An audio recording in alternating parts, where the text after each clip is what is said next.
I don't give a fuck.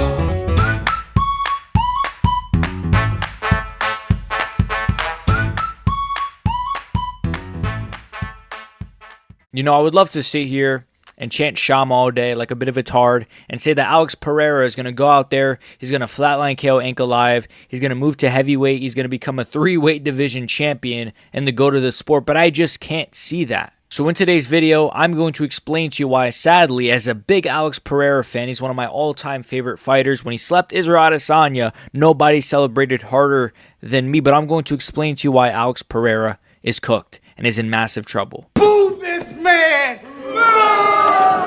Like, sub, share, comment. Before we get into it now, let's get into it. Alex Pereira is going to face Magomed Ankalaev. Let's just say this from the bat. He's 38 years old. He's 38 years old. I actually thought he was younger. I thought he was 35, 36. He's 38. And now a lot of fighters can have success, especially at those upper weight classes, you know, at 38. We saw Glover Teixeira, for example. But Alex Pereira does not have the style of a Glover Teixeira, almost a timeless style. You know, some of those guys like a Glover or a Derek Lewis who's 40 years old, they have a timeless style that sort of just trudge forward, KO power. I know Glover's a grappler, but with Derek Lewis, he has this sort of trudge forward, sort of KO power. Like, he's all physicality.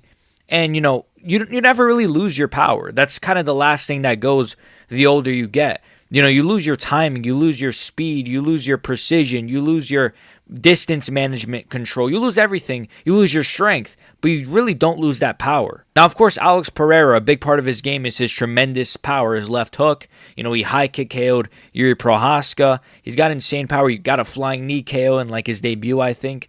But obviously, a lot of that has to do with his timing. He's not just Francis Ngannou maxing, going forward and just trudging forward like the Incredible Tard or the Incredible Hulk. I mean, he's actually trying to time people, and that's what he does best.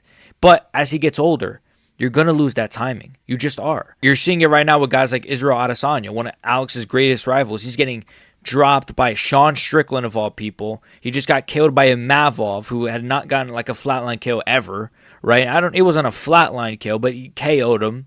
You know, he's getting dropped by like DDP even. Your timing is gone. You can't see the punches coming as easy. And Alex Pereira, a big part of his game is seeing your punches, you know, slipping, like in the Khalil Roundtree fight, for example. But Khalil Roundtree is Khalil Roundtree. He, to me, is levels below a guy like Ankalaev, who is one of the fastest guys I've ever seen Alex face. He has immense timing, tremendous. I hate that I have to glaze Ankalaev here, but he has great timing, great speed, and he does have power. He does. He rocked Alex Pereira at one point in their fight. And he does have that takedown threat. So a guy like Alex Pereira, every time he faces Ankalaev, 10 out of 10 times, he's always going to be worried about the takedown. He's always going to be having problems with the speed of Ankalaev. Honestly, I don't think he expected Ankalaev to have as much speed as he did when they fought, but he did. Now, again, to be fair, he did very good with the takedowns, which might mean that he might go into this fight a lot more confident. He might go into this fight saying, you know what, I felt his strength.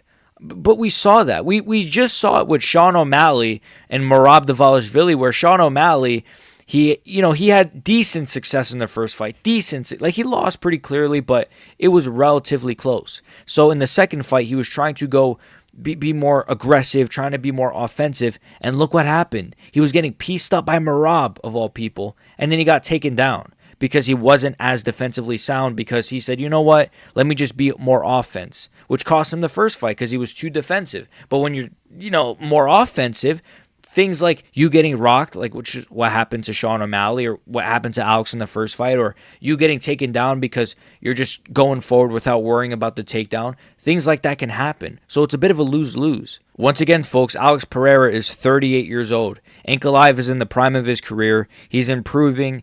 I can't pick Pereira to win. I just can't. I know he's won rematches before. I know he's kind of bounced back. If anyone is going to do it, if anyone is going to bounce back and win his belt back, it's going to be him. In the fifth round, he looked pretty good, to be honest with you, like against Ankalaev. He was pressuring more. He was throwing a lot more kicks. I think he landed a nice high kick on Ankalaev in that round. I'm pretty sure. So he did good in round 5, but I just can't. What is he? If he's more aggressive, that's just going to cost him a lot, man, especially in those early rounds. You're more aggressive, because that can also lead to him getting taken down. It's way easier to get taken down in those early rounds than it is in the later rounds where you're all sweaty and it's a bit more, you're slippery. When you're dry in those early rounds, yeah, you're not fatigued, but it's easier to just get those inside trips, get those double legs going.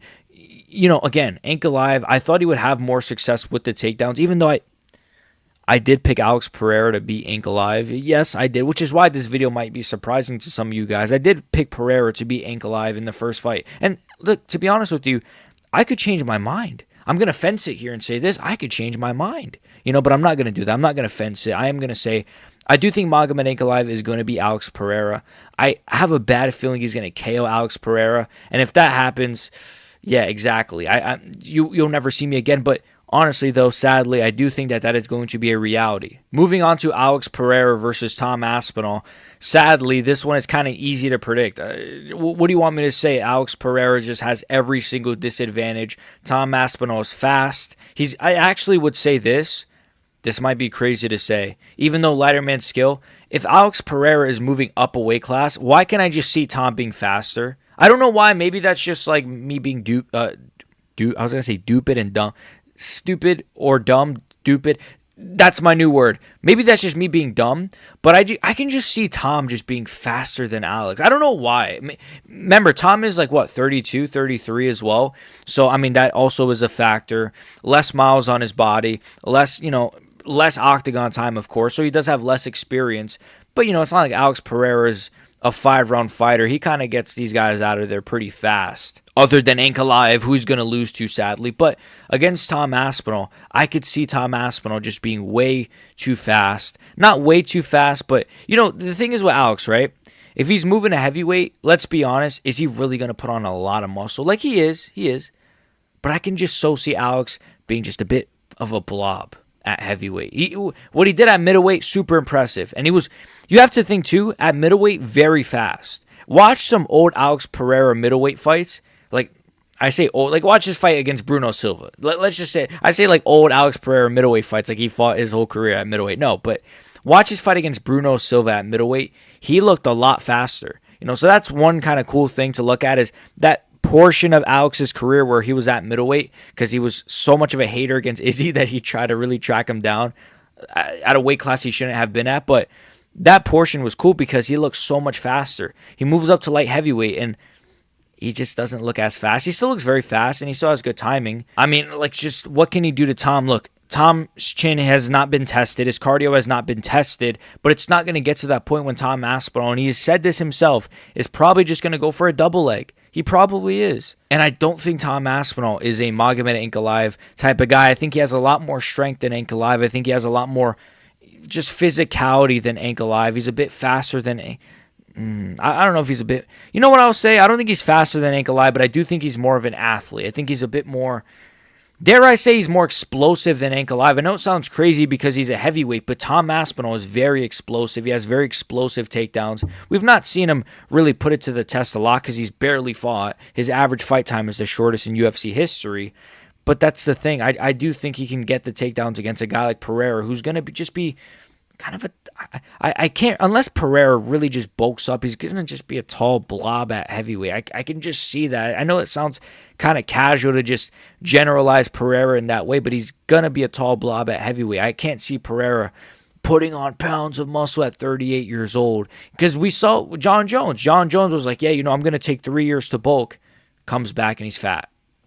That's kind of how this happens. So it is what it is. And if he gets him to the ground, he's going to sub him. He has way better jiu-jitsu than Ankalaev, at least more proven jiu-jitsu. Maybe Ankalaev does have good jiu-jitsu, but he has no subs ever in his career. So Tom Aspinall has a lot of subs, so that he has very proven jiu-jitsu. And I do think if he gets a guy like Alex to the ground, he's finishing those chokes. He's not Jan Blachowicz, who I love Jan Blachowicz, but he's younger than Blachowicz. He's faster. He has more finishing ability. He has better timing. I'm out of breath just glazing. It's just, Alex Pereira, you're cooked against Tom Aspinall as well. And even if it stays on the feet, Tom Aspinall, look, is his defense the best? No. But I do think Tom Aspinall is going to clip Alex Pereira if they were on the feet. I think his timing, again, it's to me, it's just the age of Prime Pereira probably could beat Ankalaev, definitely could. or Tom Aspinall, but he's 38, folks. When does he turn 39? Probably not that long from now. He's 38. His timing is going to be a step behind. His speed is going to be a step behind. His precision is going to be a step behind. And against a guy like Magomed Ankalaev or a guy like Tom Aspinall, you can't be a step behind against these guys. So that's what I got for you guys today. Look, I want to root for Alex Pereira. I want to sit here and I want to say that Alex Pereira is going to go out there and he's going to become a 3-weight champion. He's going to starch Ankalaev, but I just can't see that right now. Maybe in 2 months from now, maybe when we get closer to the fight against Ankalaev, maybe I'll change my tune. But for now, Alex Pereira is cooked. Like and sub, comment, share, become a member down below. I don't know what else to say. Peace.